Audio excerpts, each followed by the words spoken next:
नमस्कार, स्वागत है आप सभी का बनो अपना फाइनेंस मिनिस्टर में। मैं हूं आपके साथ कविता थपलियाल और हम लेकर आ गए हैं विमेंस वेडनेसडे। हर बुधवार की तरह हमारी वो खास पेशकश जहां पर देश की आधी आबादी को हम आर्थिक तौर पे सशक्त बनाते हैं, उन्हें बताते हैं कि आर्थिक आज़ादी के लिए सही राह क्या उन्हें पकड़नी चाहिए। अगर आप भी ऐसी कोई महिला हैं जो अपने आर्थिक जीवन के बारे में सोचती हैं, किसी पर निर्भर नहीं रहना चाहती हैं या चाहती हैं कि आपकी बेटी किसी पर निर्भर ना हो और उसका पहला कदम अपनी आज़ाद ज़िंदगी को लेकर सही तरीके से पढ़े और हमसे किसी भी तरह की सलाह चाहती हैं, मदद चाहती हैं, तो ये शो आप ही के लिए है। अपने सवाल हम तक पहुंचा सकती हैं। व्हाट्सएप नंबर आपके स्क्रीन पर हम फ्लैश कर रहे हैं और साथ ही यूट्यूब पर भी आप, क्योंकि हमें लाइव देखती आ रही हैं, तो कमेंट बॉक्स में भी अपने सवाल डाल सकती हैं। हम एक एक करके आपके सवालों को शो में शामिल करेंगे।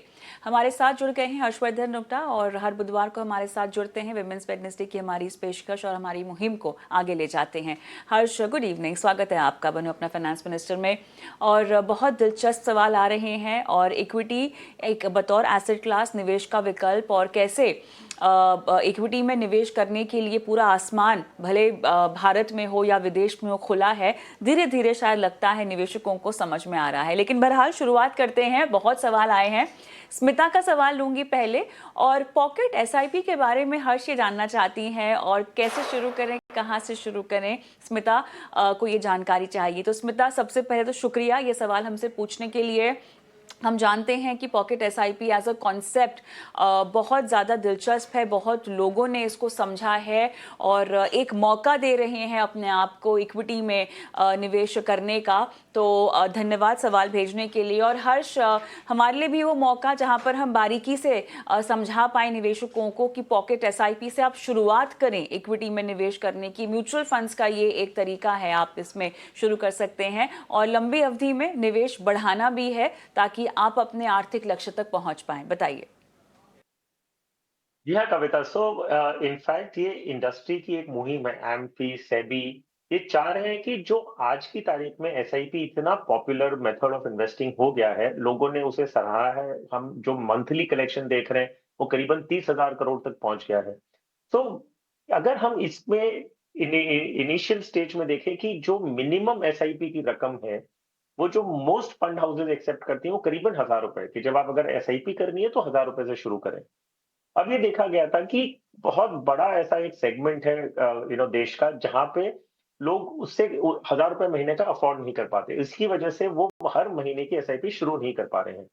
तो एंफी और सेबी ने मिलकर कॉन्सेप्चुअली ये इंट्रोड्यूस किया, जहां पे वो कोई भी इन्वेस्टर हो, यंग इन्वेस्टर है, आप मान लीजिए लोअर इनकम फैमिली से है या कॉलेज स्टूडेंट है, अगर वो इस मुहिम का हिस्सा बनना चाहता है, विच इज इन्वेस्टमेंट की जर्नी अपनी शुरू करना चाहता है, तो एक ऑप्शन दिया जाए जहां पे आप एज लिटिल एज 100 रुपए से अपनी एसआईपी करिए, आप 250 रुपए, 500 रुपए से अपनी एसआईपी करिए, ताकि आप इस फाइनेंशियल जर्नी का एक अपना एक जर्नी शुरू कर सकें। सो पॉकेट एसआईपी और छोटी एसआईपी, ये कॉन्सेप्चुअली ये इंट्रोड्यूस किया गया था इसी मुहिम को आगे बढ़ाते हुए कि जितने ज्यादा से ज्यादा लोग हो इस एसआईपी की या इस लॉन्ग टर्म फाइनेंशियल वेलबींग की जर्नी को शुरू कर सके। तो यस, जो छोटी एसआईपी या पॉकेट एसआईपी की जो स्मिता बात कर रही है वो ये है कि अगर आज की तारीख में आप चाहें तो 100 रुपए से भी अपनी एसआईपी शुरू कर सकती है। बहुत सारे ऐसे फंड हाउसेज हैं जिन्होंने इस मुहिम को अपनाया है और वो अपनी स्कीम्स ऑफर कर रहे हैं, जहां पे आप छोटी रकम से आप अपनी एसआईपी की जर्नी शुरू करें। इसमें most of the large fund houses जो हैं, आप एसबीआई ले लीजिए, आईसीआईसीआई, एचडीएफसी, बिरला, टाटा, ये सब ये स्कीम्स आप ये ऑप्शन आपको ऑफर कर रहे हैं। तो मोस्ट सर्टेनली प्लीज इसका फायदा उठाएं और अपनी फाइनेंशियल जर्नी कम से कम अमाउंट भी है तो शुरू करें। आगे जैसे आप कंफर्टेबल बनते रहें, अपना इन्वेस्टमेंट आप बढ़ा सकती हैं। बिल्कुल, यही बहुत ज़रूरी बात है कि आपको अटके नहीं रहना है, आपको एक-एक करके अपना निवेश बढ़ाना भी है। शुरुआत में आप समझ सकती हैं पैसे डालकर। लेकिन अब दूसरा अहम सवाल जो कि मैं स्मिता के बिहाफ़ पे पूछना चाहती हूँ, शुरुआत कहाँ पर हो? क्या सभी एएमसीज़ ने पॉकेट एसआईपी को इंट्रोड्यूस कर दिया है? क्योंकि चुनिंदा एएमसीज़ ही हैं हर्ष, और चुनिंदा स्कीम्स भी हैं। तो देखिए कविता, ये समझना होगा कि एसआईपी जो ये पूरा प्रोसेस है, इसमें अगर मान लीजिए कोई फंड हाउसेज ने, क्यों कई फंड हाउसेज ने पहले एक मिनिमम अमाउंट रखा था, क्योंकि जब भी एक ट्रांजैक्शन इनिशिएट होता है, मान लीजिए आपने एसआईपी का रजिस्ट्रेशन किया है, तो फंड हाउस को वो एसआईपी की रकम आपके बैंक से लेनी है, आपको यूनिट्स अलॉट करने हैं, आपको स्टेटमेंट देना है, एक प्रोसेस होता है उसके पीछे।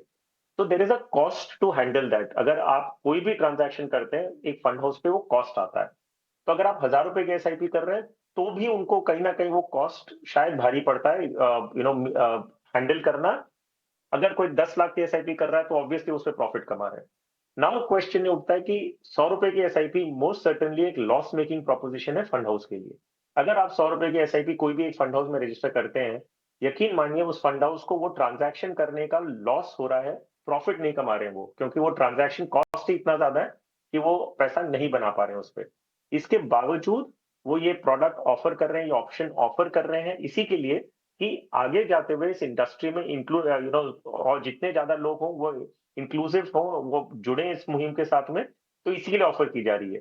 तो आंसरिंग योर क्वेरी, क्या सारे फंड हाउसेस ऑफर कर रहे हैं ये? टू बिगिन विथ जो बड़े सारे फंड हाउसेस हैं वो तो डेफिनिटली ऑफर कर रहे हैं।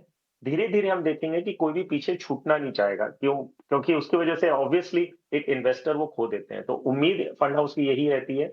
आज आप भले ही ₹100 से शुरू करें, ₹250 या ₹500 करें, जैसे आप कंफर्टेबल होंगे आप उसका फायदा देखने लगेंगे, आपकी इनकम बढ़ेगी, तो आगे जाके इसको आप 5000 10,000 करेंगे।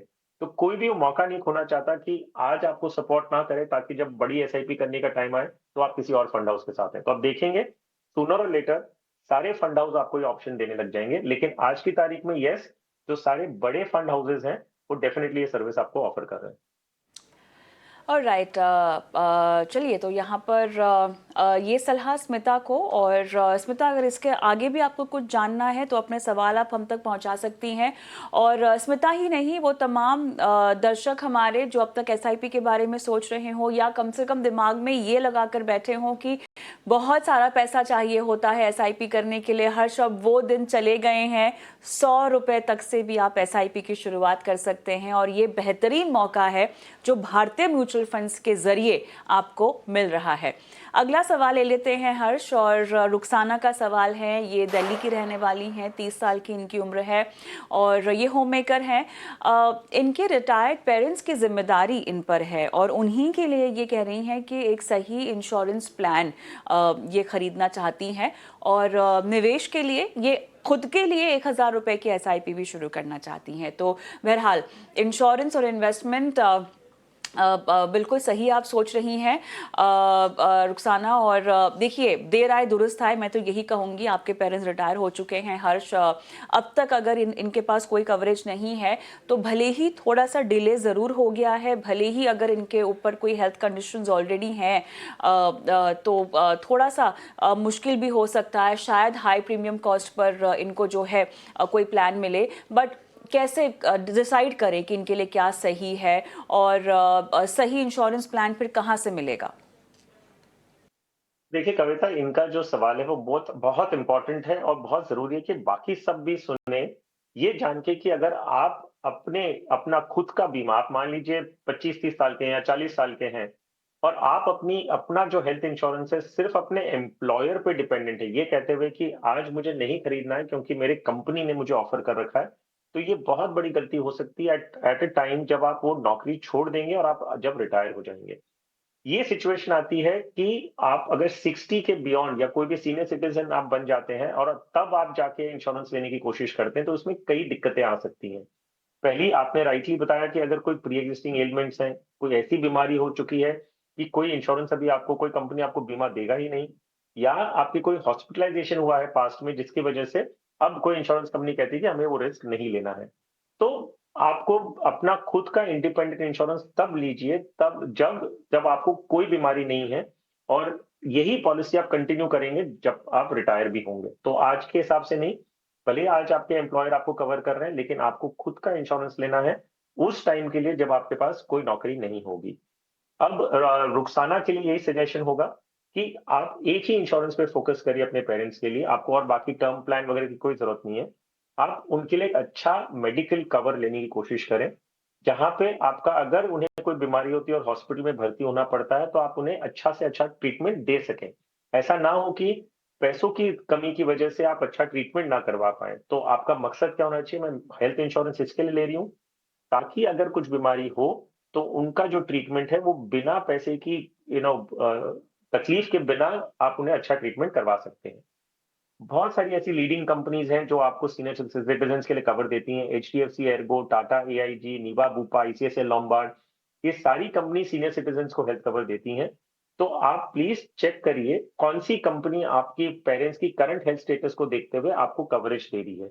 तो ये एक आपका मकसद होना चाहिए। आप पहले एक कंपनी को पिकअप करिए, मान लीजिए आप टाटा एआईजी को पिकअप करती हैं, एचडीएफसी पिकअप करती हैं, उनके पास उनके प्रोडक्ट को समझिए कि वो प्री एग्जिस्टिंग डिजीजेज अगर कोई है तो उसे ट्रीट कैसे करते हैं। वेटिंग पीरियड 1 साल का है, 2 साल का है या 3 साल का है, परमानेंट कोई एक्सक्लूजन हो सकते हैं। तो ये सारे टर्म्स एंड कंडीशंस को समझिए और फिर आप अप्लाई करिए। मकसद ये रखिए कि आपको अपने पेरेंट्स का एक अच्छा सा हेल्थ इंश्योरेंस करवाना है।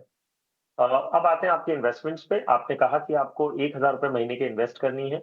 हमें ये नहीं पता, आपके क्वेरी में ये बताया नहीं गया कि कितने सालों के लिए आपको इन्वेस्ट करना है और आप किस तरह की इन्वेस्टर हैं, आप कितना रिस्क प्रोफाइल ले सकते हैं, आपका रिस्क कितना आप ले सकती हैं।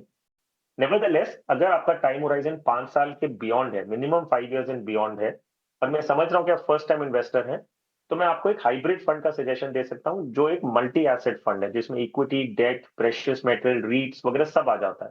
तो आप Nippon India multi asset allocation fund को कंसिडर कर सकते हैं और इन्वेस्ट कर सकती हैं, अगर आपका टाइम होराइजन मिनिमम 5 इयर्स का है। और राइट थोड़ी सी क्लैरिटी वहाँ पर इन्वेस्टमेंट के लिहाज से नहीं है, लेकिन मुझे ऐसा लग रहा है कि रुखसाना थोड़ा सा अपना ग्रिप मजबूत करने की कोशिश कर रही हैं, शायद शुरुआत ही कर रही हैं। तो रुखसाना, अगर आगे भी कोई सवाल पूछना हो तो ज़रूर हमें भेजिएगा। अच्छी बात यह है कि आप सही दिशा में सोच रही हैं और ₹1000 तो ₹1000 ही सही, लेकिन शुरुआत ज़रूर कीजिए अपने इन्वेस्टमेंट की।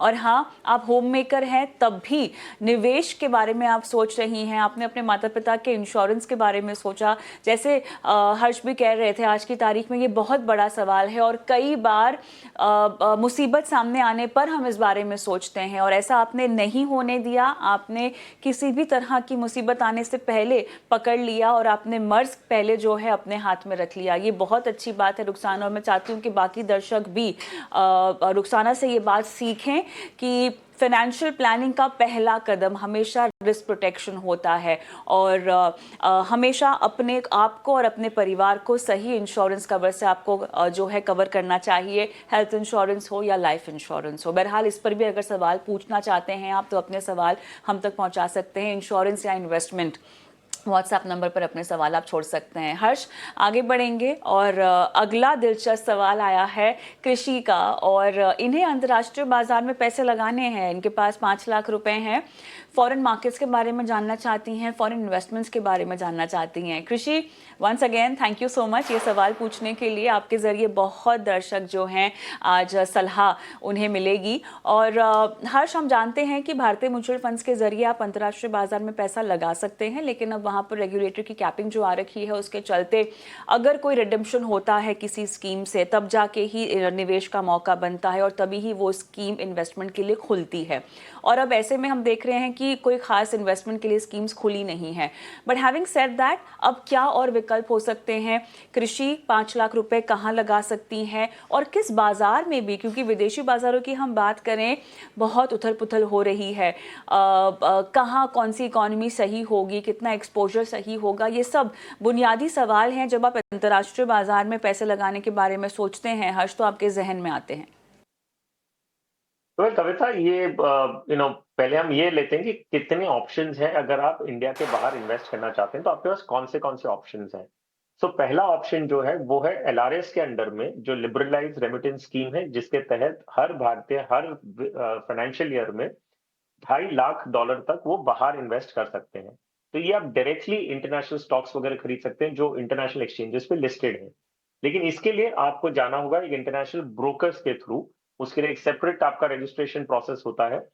सो इसमें अगर आपका इन्वेस्टमेंट कृषि का जैसे 5 लाख का इन्वेस्टमेंट है, तो शायद उसके लिए ये अनवायबल हो जाए, क्योंकि इसके कॉस्ट जो है वो ऑब्वियसली 5 लाख रुपए के लिए शायद वायबल नहीं होगा।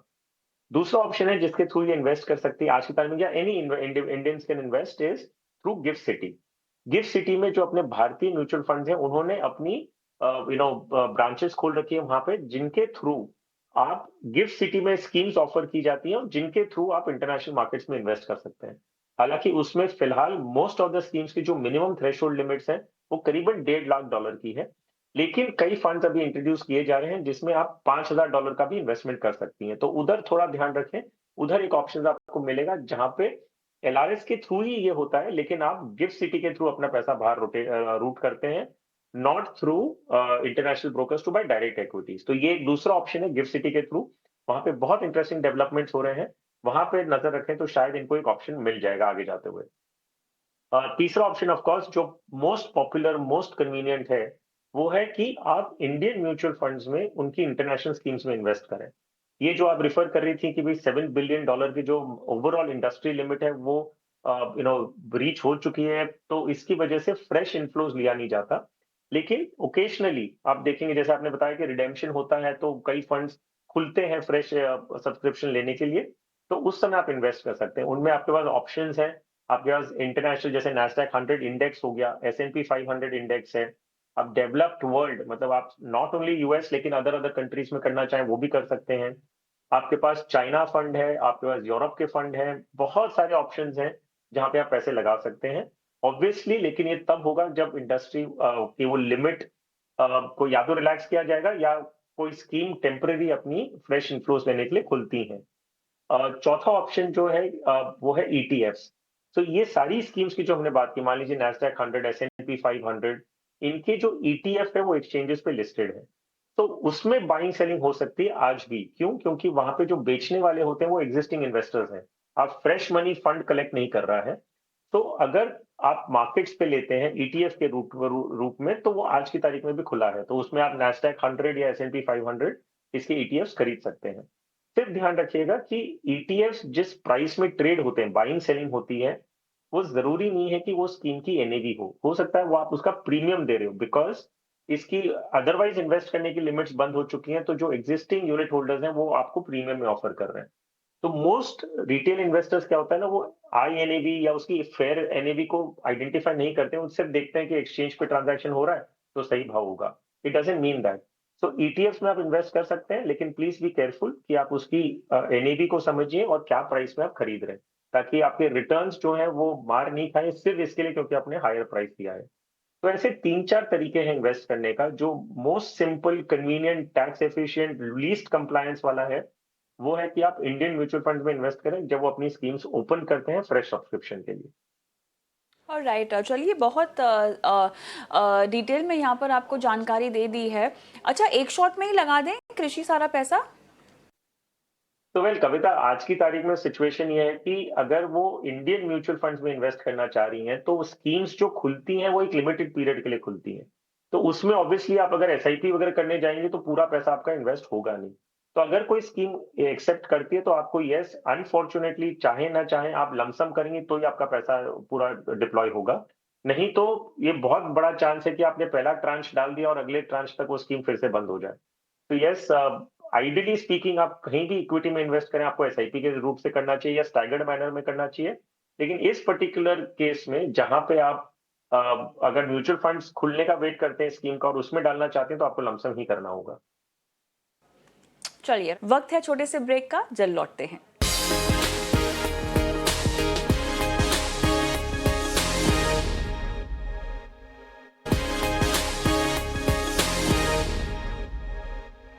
रमा का सवाल लेंगे और इनकी कुछ महीनों में शादी हो रही है, इन्हें इन्वेस्टमेंट की शुरुआत करनी है। ऑलराइट, कॉन्ग्रेचुलेशंस रमा, एंड अच्छा लगा ये जानकर आपने इन्वेस्टमेंट के बारे में सोचा है। Definitely very important life chapter जिसकी शुरुआत होगी, और सही नोट पर आप शुरुआत भी कर रही हैं। बट रमा, मेरे पास डिटेल्स की कमी है, तो जितना हो सकेगा हर्ष आपकी मदद करने की सहायता करेंगे। हर्ष, बताइए। तो वेल कविता, देखिए एक अच्छी बात है कि ये अपनी एक नई लाइफ जो है, नया एक स्टेज है उनकी लाइफ का जो आने वाला है, वो शादी करके ये एक नई जिंदगी शुरू करने वाले हैं। ये सभी दर्शकों के लिए मैं कहूंगा कि अगर आप कोई फाइनेंशियल जर्नी शुरू कर रहे हैं तो एक अच्छा सा प्लान बना के शुरू करें। कई बार लोग ये कहते हैं कि चलो एक बार शुरू तो कर देता हूँ, आगे जाके देखेंगे। दूसरा कहते हैं कि नहीं, मेरे पास इतना पैसा है ही नहीं कि मैं किसी ढंग से एडवाइस लेके काम करूं। ये दोनों चीज गलत है। मान लीजिए आपने एक उदाहरण के रूप में एक फाइनेंशियल जर्नी शुरू कर ली और 5 या 10 साल बाद आपको रियलाइज हुआ कि आप गलत चीज कर रहे हैं। ये जो 10 साल का कंपाउंडिंग इफेक्ट है ना, वो आपके पूरी वेल्थ पे बहुत बड़ा असर करेगा। दूसरा, अगर आपका नेटवर्थ कम है या इन्वेस्टमेंट कम है, आप प्लान तो सही बना सकते हैं कि आगे जाके आपको एक सही डायरेक्शन मिल रहा है, ताकि जब इनकम बढ़े तो आप सही चीजें करते जाएं। तो आई वुड सजेस्ट कि एक कॉम्प्रिहेंसिव फाइनेंशियल प्लान बनाएं जिसमें इंश्योरेंस को भी इंक्लूड करें।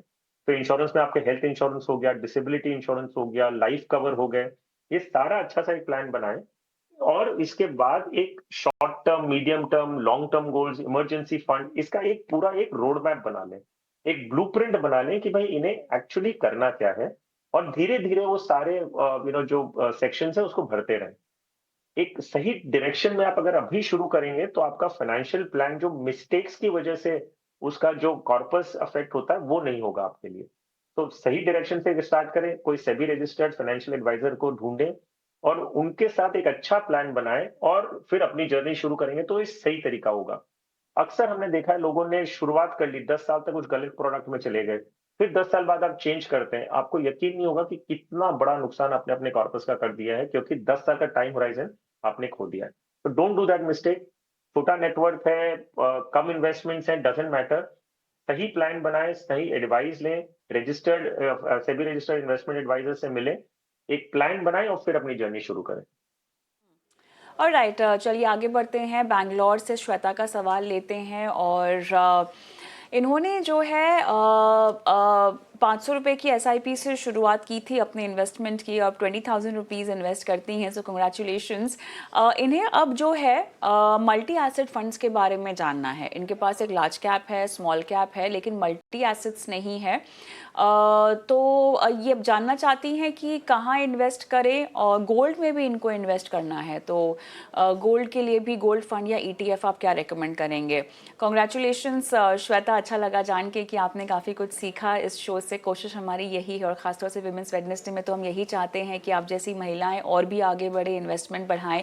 500 रुपये से शुरुआत आपने की है, देखिए 20,000 आप करती आई हैं अब, और अच्छा लगा जान के कि लार्ज कैप, मिड कैप आपने काफ़ी हद तक मार्केट कैप की डाइवर्सिफिकेशन का भी ख्याल रखा हुआ है। मल्टी एसेट में क्योंकि गोल्ड का एक एक्सपोजर होता है तो इसको कंसिडर किया जा सकता है, बट एक्सपर्ट वॉइस जान लेते हैं। हर्ष, क्या रेकमेंड करेंगे? यस कविता, सो पहली बात तो जो छोटी एसआईपी का कॉन्सेप्ट हमने बात किया था कि आप 100-500 रुपए से शुरू करें और आगे जाके आप बढ़ाएंगे।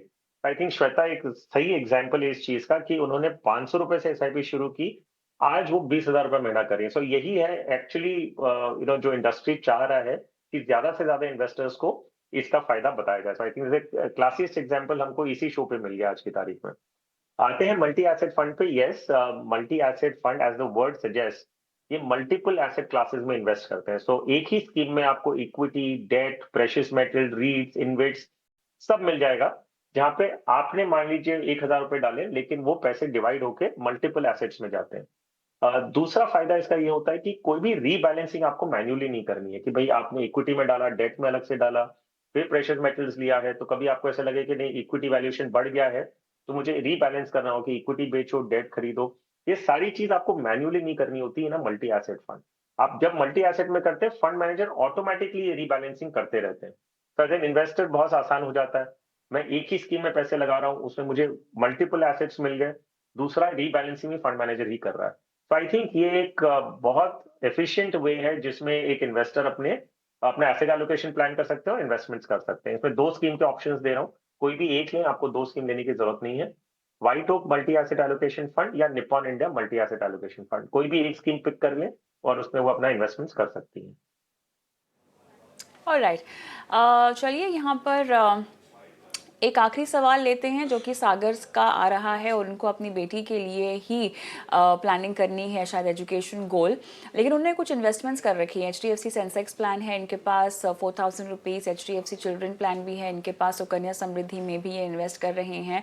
रिव्यू करवाना चाहते हैं आपसे, और कैसे अपनी बेटी के आर्थिक भविष्य को सुरक्षित करें जानना चाहते हैं। जी देखिए कविता, ये बहुत अच्छी बात है कि आप अपनी बेटी के फ्यूचर के लिए इन्वेस्ट कर रहे हैं और एक कॉम्बिनेशन आपने बना रखा है, इक्विटी स्कीम्स में भी आप इन्वेस्ट कर रहे हैं, Sukanya Samriddhi as a date scheme में भी आप इन्वेस्ट कर रहे हैं। तो बहुत अच्छी बात है कि आप इन्वेस्टमेंट कर रहे हैं, जो इन्वेस्टमेंट अमाउंट है वो भी बहुत अच्छा है कि आप करीबन 19,000 रुपए महीने का कर रहे हैं। अब सिर्फ एक पॉइंट, मुझे एक पॉइंट ऑफ ऑब्जर्वेशन है जो मैं आपको हाईलाइट करना चाहूंगा। एक है कि आज की तारीख में आप 12,500 रुपए सुकन्या समृद्धि में हर महीने के जमा कर रहे हैं और 6,500 रुपए आप इक्विटी म्यूचुअल फंड में इन्वेस्ट कर रहे हैं। वेल, अगर आप इस कॉम्बिनेशन से कंफर्टेबल इन टर्म्स की भाई सुकन्या समृद्धि में आपको कॉन्फिडेंस ज्यादा है कि आपको 8.2% मिल रहा है, सेफ्टी है, वॉलेटिलिटी नहीं है, तो आपने ज्यादा एलोकेट किया है और कम इक्विटी में किया है, कोई दिक्कत नहीं है। लेकिन एक बात ध्यान रखिएगा कि लॉन्ग टर्म पीरियड में अगर हम बात करें, equity SIP has a potential कि वो आपको करीबन 10-12% का रिटर्न जनरेट करके दे सके। इनफैक्ट उससे ज्यादा भी हो सकता है, लेकिन एक जो एमफी गाइडलाइंस है उसके हिसाब से आप 12% का अनुमान लगा सकते हैं कि आपको इक्विटी म्यूचुअल फंड से एसआईपी के जरिए जब इन्वेस्ट करेंगे इतना रिटर्न मिलेगा। तो अगर आपका लॉन्ग टर्म का टाइम होराइजन है और आप मार्केट की वॉलिटिलिटी को समझते हैं, समझने के बात से ये कह रहा हूं कि आप एसआईपी के जरिए इन्वेस्ट कर रहे हैं, तो जो वॉलेटिलिटी है उसको आपने हैंडल कर लिया एसआईपी से इन्वेस्ट करके। लॉन्ग टर्म में हमें पता है कि मार्केट वॉलेटाइल रहने वाले हैं, कई बार ऐसे होगा कि आपको नेगेटिव रिटर्न दिखेगा, लेकिन लॉन्ग टर्म में करीबन 12% का रिटर्न आपको मिल सकता है। सो मेरा सजेशन ये होगा कि अगर आप इस बात से कन्विंस्ड हैं, तो आप अपना अमाउंट चेंज कर दें। आप 12,500 रुपए इक्विटी म्यूचुअल फंड की एसआईपी करें और 6,500 रुपए की आप सुकन्या समृद्धि में करें, ताकि एंड कॉर्पस जो है वो थोड़ा ज्यादा मिल सकता है, प्रोवाइडेड आप मार्केट की वॉलेटिलिटी के साथ कंफर्टेबल हैं और आप समझते हैं। अगर आप नहीं कंफर्टेबल हैं तो जैसा आप कर रहे हैं वैसा कंटिन्यू करिए, जो है सुकन्या समृद्धि में ज्यादा और इक्विटी म्यूचुअल फंड्स में कम। लेकिन अगर समझते हैं तो ये चेंज किया हुआ आपके एंड कॉर्पस के लिए ज्यादा फायदेमंद होगा। और राइट, चलिए इसी के साथ हमारी आज की पेशकश को हम यही समाप्त करते हैं। शुक्रिया हर्ष, आपने समय दिया, तमाम सवालों के जवाब भी दिए, बहुत बहुत धन्यवाद आपका। और तमाम महिलाओं को हम यही कहना चाहेंगे कि देरी नहीं हुई है। अगर अभी तक आपने शुरुआत नहीं की अपने इन्वेस्टमेंट की तो अब कर सकती हैं। आप जान गई हैं पता, हम तक पहुँचिए। व्हाट्सएप नंबर स्क्रीन पर फ्लैश हो रहा है, नोट डाउन कीजिए। यूट्यूब पर चाहें तो वहाँ सवाल छोड़ सकती हैं। शुरुआत करने की देरी है, बस हमारा साथ आपके साथ है, हमारा सहयोग आपके साथ है। अपने सवाल भेजिए और हम आपकी मदद करेंगे। नमस्कार।